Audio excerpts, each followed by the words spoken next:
There was a ballot that was rejected first. Live mula sa GMA Network Center, ito ang 24 Oras. Magandang gabi po, Luzon, Visayas at Mindanao. Hinabol, hinatak at itinaboy ng AFP ang mga bangkang Chino na iligal na pumasok sa Ayungin Shoal kung saan nakasadsad ang BRP Sierra Madre na nagsisilbing istasyon ng mga bantay ng Pilipinas doon. Nakuha sa mga Chino ang 4 na bote ng iniinalang cyanide na ginagamit para sa iligal nilang pangingisda. Nakatutok si June Veneracion. Hey! Stop! Sinita ng mga tauhan ng Armed Forces of the Philippines ang mga mangingisdang Chinese na pumasok sa Ayungin Shoal nitong Biyernes ng gabi. Pero hindi sila huminto kahit pa nakadikit ang inflatable boat ng mga sundalong Pilipinong nakaistasyon sa BRP Sierra Madre. Kaya humantong ito sa maaksyong habulan.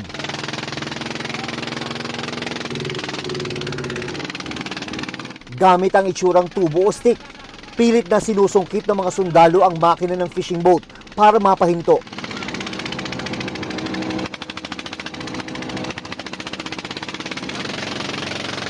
Sunod na pinuntirya ang galon na tila may kargang krudo o gasolina.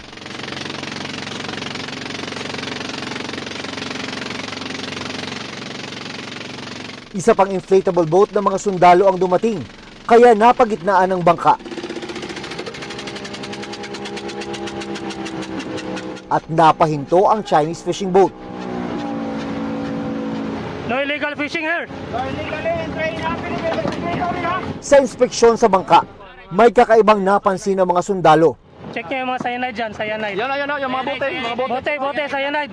Nakuha sa mga Chinese ang 4 na bote ng hinihinalang cyanide na ginagamit sa iligal na pangingisda. Cyanide. Sa operator side, cyanide. Yan sila, in-escort to palabas natin, oh.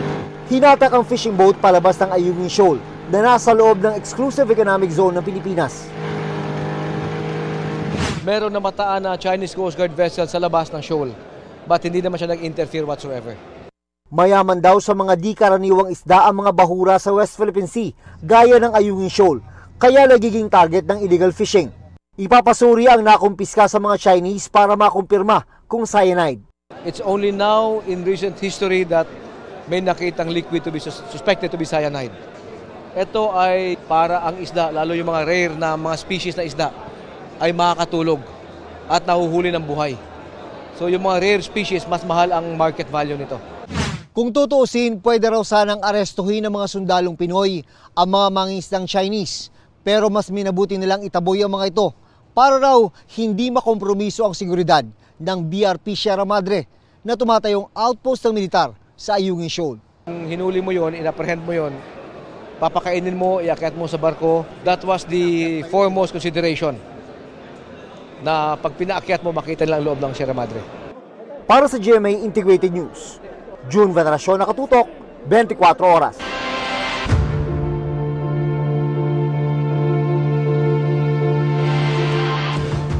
Naturing ang flood control project pero ang ilan pala posibleng lalo lang magpapabaha. Ayon po yan sa DNR. Kung nasaan ang mga yan at ang planong hakbang ng DPWH, alamin sa pagtutok ni Mav Gonzalez. Wala namang crack, wala namang fun. Sa pagdinig ng panukalang 2026 budget ng Department of Public Works and Highways sa Senado kanina, isiniwalat ng Department of Environment and Natural Resources o DENR na may mga maanumalyang proyekto silang nakita sa pamamagitan ng satellite imagery. Isa rito ang umano'y isang flood control project sa Laguna de Bay na sa halip na kontrolin ng pagbaha, lalo pa itong pinalalala.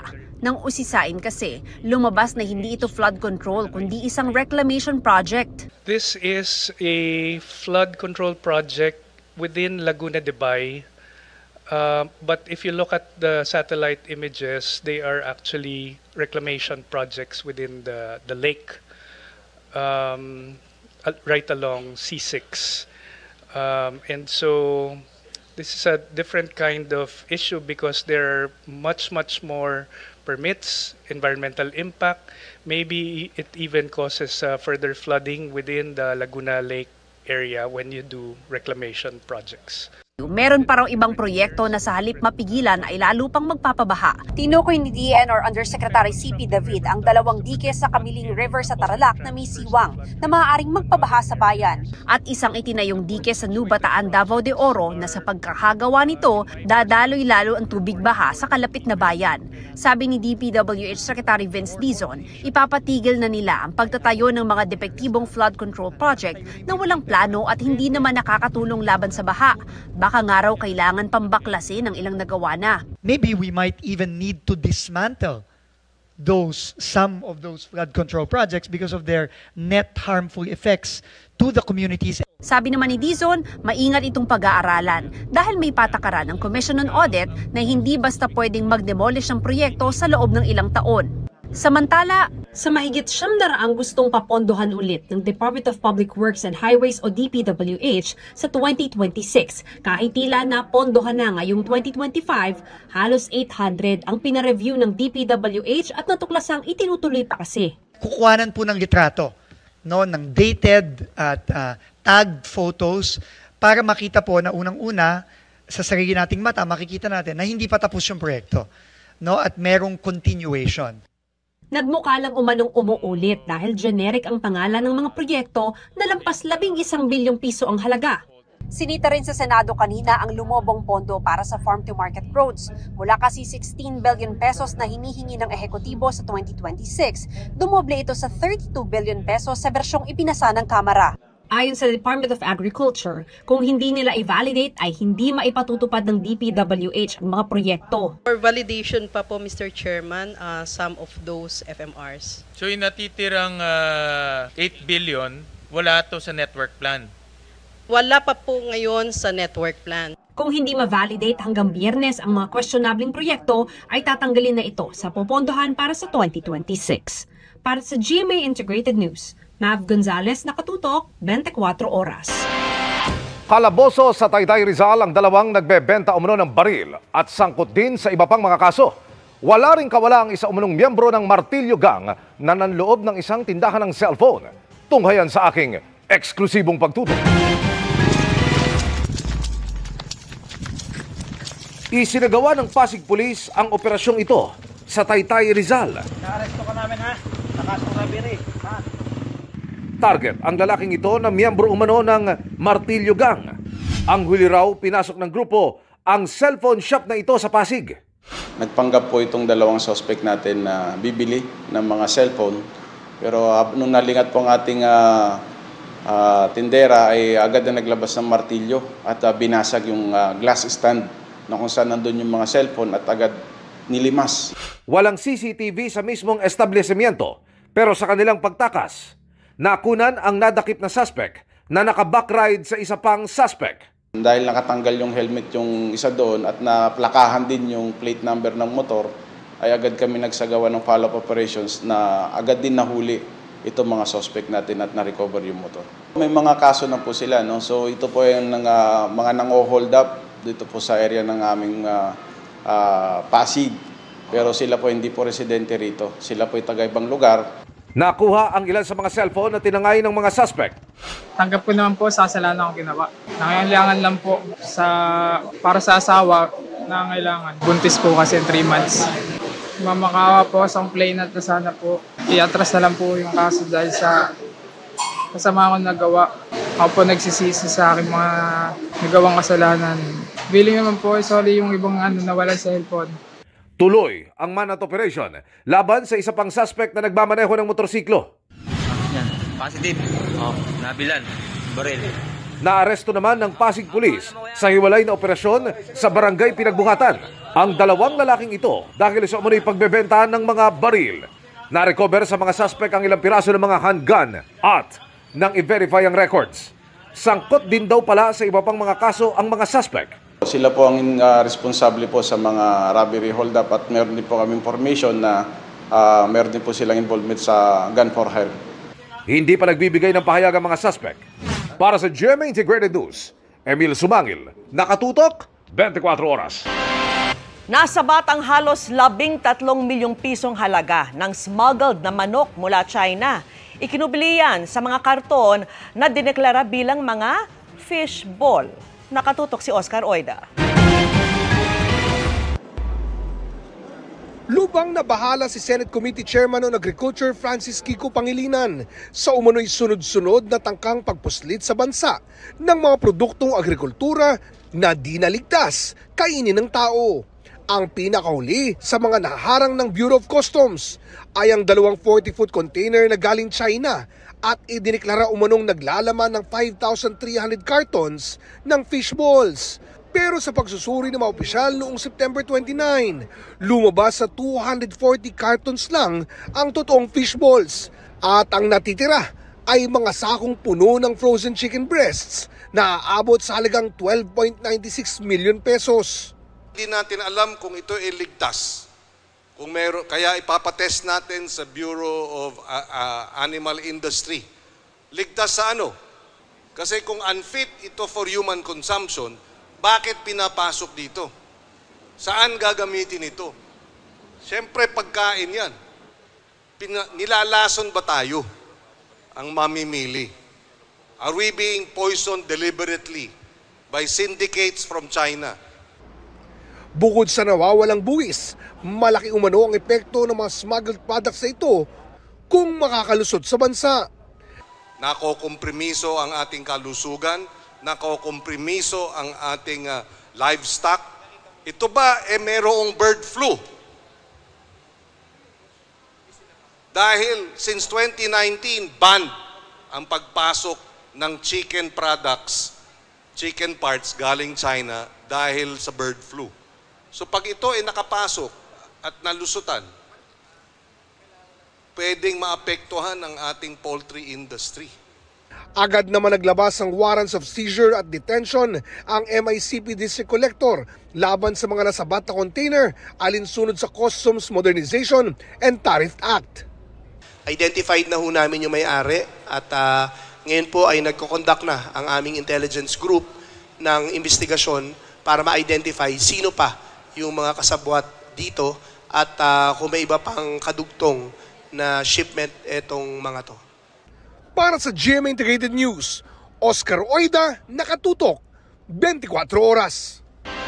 Nagkasakitan ang mga driver ng isang jeepney at SUV sa Iloilo City, kaya pinagpapaliwanag ng LTO Western Visayas. Nahulikam ang kanilang away kalsada. Nakatutok si Zen Kilantang Sasa ng GMA Regional TV. Tuloy ang pagsuntok ng lalaking ito sa isang jeepney driver kahit pinatitigil na ng kumukuha ng video.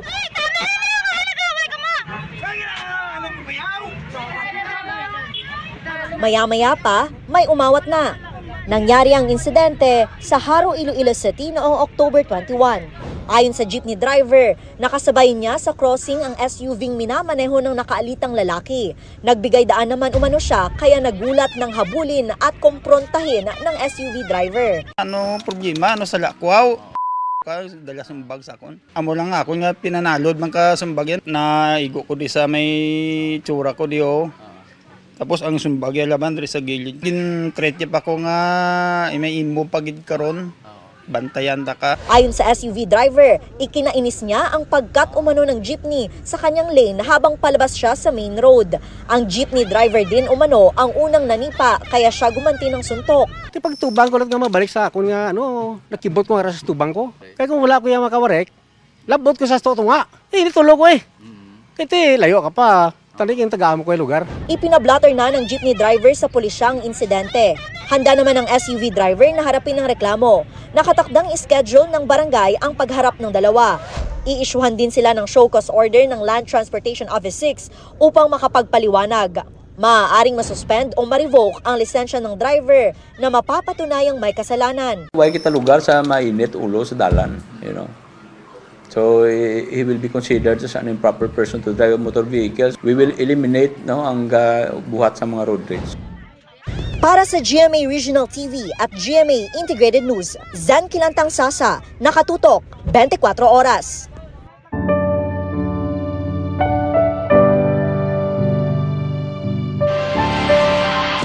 4 na araw bago ang Undas Weekend, maaga na sa mga pantalan ang ilang biyahero. Mahigit 2 milyon ang inaasahang daragsa sa mga pantalan, kaya naman sinita ng Transportation Department ang mga shipping line na wala pa ring online ticketing at booking.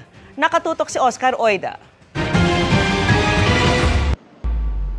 Hindi naman daw sa sobrang excited, pero umaga pa lang kanina, ready ng umol aboard ang 60 anyos na si Aling Armida papuntang Bacolod. Kahit ang biyahe ng barko, bukas pa pala ng tanghali. Matagal na daw siyang di nakakauwi sa kanila, kaya nag-leave na siya sa trabaho para makauwi ng maaga. Payag naman si ma'am kay matagal naman ang ticket namin, 1 buwan na. Isang September pa ako nagpaalam sa kanya eh. Mukhang maganda naman ang timing ni Aling Armida dahil ayon sa pamunuan ng Northport Passenger Terminal, nasa 700 hanggang 1,000 lang na pasahero ang inaasahan nila ngayong araw. Sa Thursday at Friday pa raw ang inaasahan nilang pinakadagsa ng mga biyahero at posibleng umabot sa 3,000. Sa mga hindi pa po nakakabook ng ticket, mas makabubuti po kung mag-book na sila online sa mga website ng shipping line para dire-diretso na po pagpasok nila ng terminal, no? Bagamat meron po tayong mga mabibiling ticket dito sa mga ports natin, mas maganda pa rin po kung meron na kayong sure na ticket kapag nakabook na online para dire-diretso. Pero sa pag-inspeksyon ng Batangas Port kaninang umaga, lumabas na hindi pa lahat ng shipping lines ay meron ng online ticketing at booking. Mas mahirap minsan ang pagmo-monitor, no, kapag hindi online, yung kung sumusobra ang ating pasahero. Yung sinasabi natin overloading, especially in sa mga ganitong panahon, undas o holiday season po, no. So kailangan talaga natin yung online. Kaya sinabi ko sa ating Marina na mag-i-impose talaga ako strictly ng online ticketing. Kasama ni Acting Transportation Secretary Giovanni Lopez, si PPA General Manager Jason Santiago sa pagtingin sa pasilidad at operasyon sa pinakamalaking port passenger terminal sa bansa. Sa may ticketing booth pa lang, may napagsabihan agad ang kalihim. Tinatayang aabot sa 2.2 milyong pasahero ang dadaan sa mga pantalan mula October 27 hanggang November 5, lalo't idineklarang special non-working day ang October 31. Mas mataas ito kung ikukumpara sa 1.9 milyong na itala noong nakaraang taon. Pagtitiyak ng pamunuan ng Philippine Ports Authority, naka-full deployment ang lahat ng kanilang mga personnel. Pinag-ibayo rin daw ang koordinasyon sa Philippine Coast Guard at PNP Maritime Group para sa seguridad ng mga pasahero. Bukas din ng 24/7 ang malasakit help desk sa lahat ng pantalan para tumulong sa mga nangangailangan. Para sa GMA Integrated News, Oscar Oida, nakatutok, 24 oras. Mga kapuso, fully booked na rin ang mga biyaheng pa-Bicol mula po sa PITX. Ininspeksyon na rin ang mga bus at mga drivers sa kanilang bus terminal sa Cubao habang naka-heightened alert na rin sa mga paliparan. Nakatutok si Darlene Kai. Mag-advanced booking sana si Roger na pauwing Sorsogon sa Huwebes pero wala na siyang mabiling ticket dito sa Parañaque Integrated Terminal Exchange o PITEX. Nagpa-reserve ako ngayon wala So, full na Kaya magcha-chance passenger na lang siya. Fully booked na rin ang biyahe ng ilang bus pa Legazpi at Pio Duran sa Albay at Pairiga, Camarines Sur, hindi lang para sa araw na ito kung hindi hanggang Biyernes na. Yan mismo ang iniiwasan ng ilang pakatanduanes na maagang bumili ng tiket. Mabuti nakakuha naman kami ng 2 slots pa. 2. Pero mapunuan na po. Punuan na. Si Maria noong weekend pa bumili ng tiket online. Alam ko pag mga ganitong season talagang mga fully booked na ang mga bus lines. Kaya na ako ngayon na po ako umuwi. Ayon sa pamunuan ng PITEX, madaragdagan pa naman ang mga biyahe sa mga susunod na araw. Nakakuha tayo ng commitment sa kanila na magbibigay ng mga additional buses. And also, nakakuha rin tayo ng commitment sa DOTR at LTFRB na mag-i-issue sila ng mga special permit. Sa mahigit 2 milyong pasahero na dito sasakay para sa Undas, karamihan ay inaasahang babiyahe sa Huwebes at Biyernes. Pero may mga mauuna na dahil simula na ng 1 linggong wellness break ng mga eskwela. Ang magandang epekto niyan, may spread out yung mga pasahero natin. Hindi tayo mabubulunan, hindi magkakaroon ng congestion at hindi magkakaroon ng pagsisikip. Sa pag-ikot naman ng Land Transportation Office sa mga bus terminal sa Cubao, Quezon City, ay sinilip kung may fire extinguisher at early warning device ang mga bus. Sinita ang ilang nakitaan ng paglabag. Kagaya nung sa ilaw, yung taillights, reverse lights, although mga basic pero napaka-importante lalo na pagka bumabiyahe ng gabi. Ginamitan din ng breathalyzer ang ilang bus driver para malaman kung nakainom sila.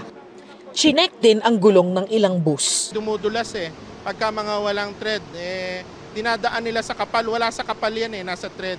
Naka-heightened alert na rin ng Civil Aviation Authority of the Philippines o CAA para bantayan ang mga paliparan para sa kaligtasan ng mga pasahero ngayong undas. Inaasahang tataas ng 1 milyon ang bilang ng mga pasahero para sa mga buwan ng Oktubre at Nobyembre ngayong taon kumpara sa parehong panahon noong 2024. Para sa GMA Integrated News, Darlene Kai, Nakatutok, 24 Oras. Happy Monday, chikahan mga kapuso! Pasado sa panlasa ng mga estudyante at guro ng isang kolehiyo sa Pasay ang ilang pelikula at personalidad ng Kapuso Network. Kasama sa mga pinarangalan sa 27th Gawad Pasado Awards sina Marian Rivera at Barbie Forteza. Makichika kay Athena Imperial. Muling nangibabaw ang husay ng mga bumubuo ng multi-awarded GMA Pictures film na Green Bones sa 27th Gawad Pasado Awards na ginanap sa Manila Titana Colleges sa Pasay City. Pinarangalan ng pinakapasadong istorya, disenyong pamproduksyon at pinakapasadong pelikula sa paggamit ng wika ang Green Bones. Si Dennis Trillo ang pinakapasadong aktor, pinakapasadong katuwang na aktor naman si Ruru Madrid at pinakapasadong batang aktres sa pelikula si Shanna Stevens. Si Direk Zig Dulay ang pinakapasadong direktor. At pinakapasadong mga pelikula ng taon ang Green Bones at Balota. Nanalo rin ang pelikulang Balota bilang pinakapasadong dulang pampelikula. At si Marian Rivera ay nanalo ng dangal ng pasado para sa natatanging pagganap. Ang collab film ng GMA Pictures at Star Cinema na Hello Love Again ang nanalo ng pinakapasadong musika. Pulang Araw ang pinakapasadong teleserye at si Barbie Forteza ang pinakapasadong aktres sa telebisyon para sa pagganap niya bilang Adelina de la Cruz. Athena Imperial updated sa Showbiz Happenings.